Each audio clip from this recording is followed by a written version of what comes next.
നമസ്കാരം സുഹൃത്തുക്കളെ, ഞാൻ ബ്രഹ്മദാസ്. പുതിയൊരു വീഡിയോയിലേക്ക് എല്ലാവർക്കും സ്വാഗതം. ഇന്നത്തെ വീഡിയോയിൽ നമ്മൾ ചർച്ച ചെയ്യുന്നത് SEO ചെയ്യുന്ന സമയത്ത് നമ്മൾ ഓൺ പേജ് കഴിഞ്ഞ് ഓഫ് പേജിൻ്റെ ഭാഗമായിട്ട് ചെയ്യുന്ന ചില പ്രധാനപ്പെട്ട ഓഫ് പേജ് ആക്ടിവിറ്റീസാണ്. നമുക്കറിയാം, നമ്മുടെ വെബ്സൈറ്റിൻ്റെ ഓൺ പേജ് കഴിഞ്ഞ് ഗൂഗിൾ നമ്മൾ പേജിനെ ക്യാച്ച് ചെയ്ത് കഴിഞ്ഞാൽ അത് റാങ്ക് ചെയ്യാൻ വേണ്ടി അല്ലെങ്കിൽ നമ്മൾ റാങ്കിങ് ഇമ്പ്രൂവ് ചെയ്യാൻ വേണ്ടി നമ്മൾ ചെയ്യുന്ന കുറേ ആക്ടിവിറ്റീസ് ചേരുന്നതാണ് ഓഫ് പേജ് എന്ന് പറയുന്നത്. അപ്പോൾ നമ്മൾ ഒരു വെബ്സൈറ്റിനകത്ത് ഓഫ് പേജ് ചെയ്യുന്നതിനകത്ത് മെയിനായിട്ട് ചെയ്യുന്ന ആക്ടിവിറ്റികളിലൊന്ന് റെക്കമെൻഡേഷൻ ലിങ്ക്സ് ബിൽഡ് ചെയ്യുക എന്നുള്ളതാണ്. നമ്മുടെ വെബ്സൈറ്റിലേക്ക് ഉപയോഗപ്രദമായിട്ടുള്ള അല്ലെങ്കിൽ ഉപകാരപ്രദമായിട്ടുള്ള നല്ല വാല്യൂ ഉള്ള ഒരു കുറച്ച് റെക്കമെൻഡേഷൻ ലിങ്ക്സ് ബിൽഡ് ചെയ്യുന്നതാണ് ഓഫ് പേജിനകത്ത് മെയിനായിട്ട് സംഭവിക്കുക. അതുകൂടാതെ നമ്മുടെ വെബ്സൈറ്റിൻ്റെ social media presence, social media വെബ്സൈറ്റുകളിൽ നമ്മളെ വെബ്സൈറ്റിനെ പറ്റി കൂടുതൽ ഇൻട്രാക്ട് ചെയ്യപ്പെടുന്നത് ഒക്കെ നമ്മളെ വെബ്സൈറ്റിൻ്റെ റാങ്കിങ്ങിനെ ഹെൽപ്പ് ചെയ്യുന്ന ഘടകങ്ങളാണ്.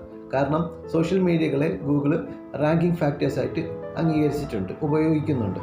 അപ്പോൾ നമ്മൾ വെബ്സൈറ്റിനെ പറ്റിയോ വെബ്സൈറ്റിനകത്ത് വരുന്ന പേജുകളെ പറ്റിയോ വെബ്സൈറ്റിനകത്ത് പബ്ലിഷ് ചെയ്യുന്ന ആർട്ടിക്കിളുകളെ പറ്റിയോ സോഷ്യൽ മീഡിയകളിൽ നല്ല രീതിയിൽ ചർച്ച ചെയ്യുന്നത്, പ്രത്യേകിച്ച് ഇൻഫ്ലുവൻഷ്യൽ പവർ കൂടിയ ആൾക്കാർ ആ ടോപ്പിക്കുകൾ ലൈക്ക് ചെയ്യുക, കമൻറ്റ് ചെയ്യുക, ഷെയർ ചെയ്യുകയൊക്കെ ചെയ്യുന്ന സോഷ്യൽ മീഡിയ ആക്ടിവിറ്റീസൊക്കെ നമ്മുടെ വെബ്സൈറ്റിൻ്റെ റാങ്കിങ്ങിനെ ഹെൽപ്പ് ചെയ്യുന്നതാണ്. അപ്പം നമ്മൾ വെബ്സൈറ്റിൻ്റെ ഓഫ് പേജിനകത്ത് ഉപയോഗപ്പെടുത്താൻ പറ്റുന്ന ചില റിസോഴ്സുകളെയാണ് ഇന്നത്തെ വീഡിയോയ്ക്കകത്ത് പരിചയപ്പെടുത്തുന്നത്.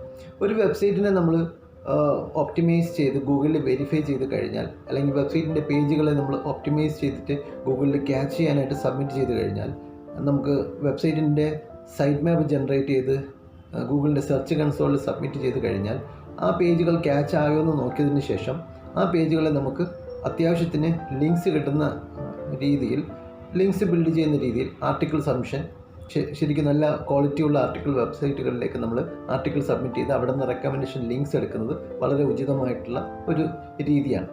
അതുപോലെ തന്നെ നല്ല സ്രോതസ്സുകളായിട്ടുള്ള, നല്ല പവർ കൂടിയ അല്ലെങ്കിൽ അതോറിറ്റി വാല്യൂ കൂടിയ വെബ്സൈറ്റുകളായിട്ടുള്ള linkedin.com, slideshare.net, അതുപോലെ തന്നെ സ്ക്രിപ്റ്റ്, സ്കൂപ്പിറ്റ്, ഇങ്ങനെ ഒരുപാട് വെബ്സൈറ്റുകൾ ഷെയറിംഗ് വെബ്സൈറ്റുകളായിട്ട് നമുക്ക് ഇന്ന് അവൈലബിൾ ആണ്. ഇതുപോലെയുള്ള വെബ്സൈറ്റുകളിൽ പ്രൊഫൈൽ ക്രിയേറ്റ് ചെയ്യുന്നതും ആ പ്രൊഫൈലിനകത്ത് നമ്മളെ പോസ്റ്റുകളെ ഷെയർ ചെയ്യുന്നതും, നമ്മൾ ആർട്ടിക്കിൾസിനെയും വെബ്സൈറ്റിനകത്തുള്ള പേജുകളെയൊക്കെ ഷെയർ ചെയ്യുന്നതും അവിടെ നിന്ന് നമുക്ക് ലിങ്ക്സ് അച്ചീവ് ചെയ്യാൻ പറ്റുന്നതൊക്കെ നമ്മൾ റാങ്കിങ്ങിനെ ഹെൽപ്പ് ചെയ്യുന്ന ഘടകങ്ങളാണ്. അപ്പോൾ ആ കാറ്റഗറിയിൽ വരുന്ന ഒത്തിരി വെബ്സൈറ്റുകളുണ്ട്. നല്ല പവർഫുള്ളായിട്ടുള്ള, റെലവൻ്റ് ആയിട്ടുള്ള കുറച്ച് റെക്കമെൻഡേഷൻ ലിങ്ക്സ് കിട്ടാൻ ഹെൽപ്പ് ചെയ്യുന്ന ഏരിയാസാണ് സ്ലൈഡ് ഷെയർ, അതുപോലെ തന്നെ ലിങ്ക്ഡിനകത്തുള്ള ആർട്ടിക്കിൾ സബ്മിഷൻ, ഡെയിലി മോഷൻ എന്ന് പറയുന്ന വീഡിയോ ഒക്കെ പബ്ലിഷ് ചെയ്യാൻ പറ്റുന്ന വെബ്സൈറ്റ്, അല്ലെങ്കിൽ യൂട്യൂബ് ചാനൽ, നല്ലൊരു ക്വാളിറ്റിയുള്ള യൂട്യൂബ് ചാനൽ മെയിൻറ്റെയിൻ ചെയ്യുക, അത്യാവശ്യം നല്ല രീതിയിലുള്ള വീഡിയോസ് പബ്ലിഷ് ചെയ്യുക, അവിടെ കൂടുതൽ സബ്സ്ക്രൈബേഴ്സ് കിട്ടുക, കൂടുതൽ ഇൻട്രാക്റ്റീവ് ആകുന്നിടത്തോളം നമ്മൾ യൂട്യൂബ് ചാനലിനകത്ത് ചാനൽ കസ്റ്റമൈസ് ചെയ്യുന്നിടത്ത് പോയി നമ്മൾ വെബ്സൈറ്റിലേക്കുള്ള ലിങ്ക്സ്, സോഷ്യൽ മീഡിയയിലേക്കുള്ള ലിങ്ക്സ് കൊടുക്കുന്നത് വളരെ ഉചിതമായിട്ടുള്ള ഒരു ഓഫ് പേജ് വർക്കായിട്ട് നമുക്ക് നിരന്തരം ഒരു റെക്കമെൻഡേഷൻ ലിങ്കും കൂടുതൽ ഓഡിയൻസിനെ വീഡിയോ വഴി നമ്മൾ വെബ്സൈറ്റിലേക്ക് എത്തിക്കാനും അത് യൂസ്ഫുൾ ആകും.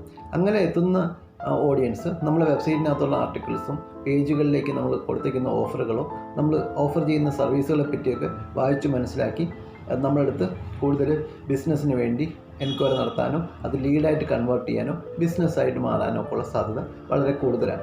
അപ്പോൾ നമ്മൾ വെബ്സൈറ്റിനെ ഓൺ പേജ് ചെയ്തതിന് ശേഷം ഓഫ് പേജ് ചെയ്യുമ്പോൾ ഉപയോഗിക്കാൻ പറ്റുന്ന സൈറ്റുകളെ പറ്റിയാണ് നമ്മൾ പറഞ്ഞുകൊണ്ടിരിക്കുന്നത്. ഇന്നത്തെ ഈ വീഡിയോയ്ക്കകത്ത് അതിനകത്ത് സ്ലൈഡ് ഷെയർ ഉപയോഗിക്കാമെന്നും, slideshare.net എന്ന് പറയുന്ന വെബ്സൈറ്റ് ഉപയോഗിക്കാമെന്നും, ഡെയിലി മോഷൻ പോലെയുള്ള വെബ്സൈറ്റുകൾ ഉപയോഗിക്കാമെന്നും, ഇനി ബുക്ക് മാർക്കിംഗ് പർപ്പസിന് വേണ്ടി നമുക്ക് ഉപയോഗിക്കാൻ പറ്റുന്ന സൈറ്റുകളാണ് ബ്ലോഗ് സ്പോട്ട് ബ്ലോഗുകൾ, വേർഡ്പ്രസ്സിനകത്ത് ഫ്രീ ആയിട്ട് ക്രിയേറ്റ് ചെയ്യാൻ പറ്റുന്ന വേർഡ്പ്രസ് സബ് ഡൊമൈൻ ബ്ലോഗുകൾ, അതുപോലെ തന്നെ ടംബ്ലർ, ടൈപ്പ്പാഡ് പോലെയുള്ള വെബ്സൈറ്റുകളിൽ നമുക്ക് ക്രിയേറ്റ് ചെയ്യാൻ പറ്റുന്ന ബ്ലോഗുകളും, അത്യാവശ്യത്തിന് നമുക്ക് അതോറിറ്റിയുള്ള ക്വാളിറ്റിയുള്ള ലിങ്ക്സ് നമ്മുടെ വെബ്സൈറ്റിലേക്ക് കിട്ടി ആ റെക്കമെൻഡേഷൻ വാല്യൂവിൽ നമ്മുടെ വെബ്സൈറ്റിൻ്റെ റാങ്കിങ് മെച്ചപ്പെടുത്താൻ ഹെൽപ്പ് ചെയ്യാൻ പറ്റുന്നതാണ്, അല്ലെങ്കിൽ നമുക്കത് ഉപയോഗപ്പെടുത്താൻ പറ്റുന്ന റിസോഴ്സുകളാണ്.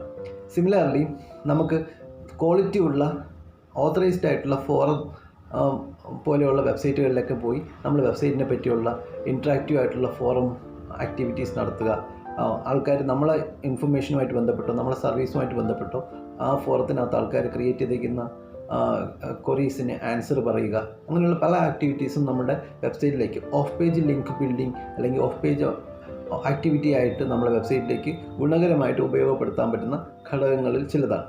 അപ്പോൾ നമ്മൾ ഇന്നത്തെ വീഡിയോയ്ക്കകത്ത് നമ്മുടെ വെബ്സൈറ്റിനകത്ത് നമുക്ക് ഉപയോഗപ്പെടുത്താൻ പറ്റുന്ന ഓഫ് പേജ് റിസോഴ്സുകളെ പറ്റിയാണ് പറഞ്ഞത്. കൂടുതൽ ഓഫ് പേജുമായിട്ട് ബന്ധപ്പെട്ടുള്ള 1-2 വീഡിയോസ് ഞാൻ അടുത്ത സമയത്ത് തന്നെ ഈ ചാനലിനകത്ത് പബ്ലിഷ് ചെയ്തിട്ടുണ്ട്. ഓഫ് പേജുമായിട്ട് ബന്ധപ്പെട്ട് ഡയറക്ടറി സബ്മിഷൻ, ആർട്ടിക്കിൾ സബ്മിഷൻ, അങ്ങനെയുള്ള ആക്ടിവിറ്റീസിലൊക്കെ പ്രസ് റിലീസ് സബ്മിഷൻ അങ്ങനെയുള്ള ആക്ടിവിറ്റീസൊക്കെ ചെയ്യുന്നതിനെ പറ്റിയുള്ള ഡീറ്റെയിൽഡ് ഒരു ക്ലാസ് മോഡിലുള്ള ഒരു വീഡിയോ ആണ്. അത് നിങ്ങൾക്ക് കാണാത്തവർക്കായി കാണാം. ഇന്നത്തെ വീഡിയോ ഇഷ്ടപ്പെട്ടെങ്കിൽ വീഡിയോ ലൈക്ക് ചെയ്യുക. കൂടുതൽ വീഡിയോസ് കിട്ടുന്നതിലേക്ക് വേണ്ടി ചാനൽ സബ്സ്ക്രൈബ് ചെയ്യാം. Thank you for watching.